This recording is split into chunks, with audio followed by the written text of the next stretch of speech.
Alam mo, kapag tumatanda na pala tayo, mas priority na natin yung paano maging masaya. Marirealize mo na mas masarap i-enjoy ang buhay pag masaya ka.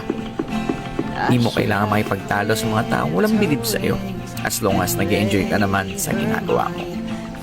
Maiksi lang ang buhay natin, hindi natin kailangan makipag-argumento. Positive people will always choose happiness. Kaya kung saan ka masaya, tuloy mo lang. Enjoy lang natin ang ating buhay kung saan tayo nagiging masaya.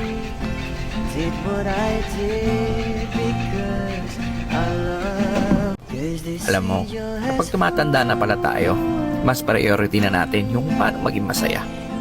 Marirealize mo na mas masarap i-enjoy ang buhay pag masaya ka. Di mo kailangan makipagtalo sa mga taong walang bilib sa'yo as long as nag-enjoy ka naman sa ginagawa mo. Maiksi lang ang buhay natin, hindi natin kailangan makipag-argumento. Positive people will always choose happiness. Kaya kung saan ka masaya, tuloy mo lang. Enjoy lang natin ang ating buhay kung saan tayo nagiging masaya. Did what I did because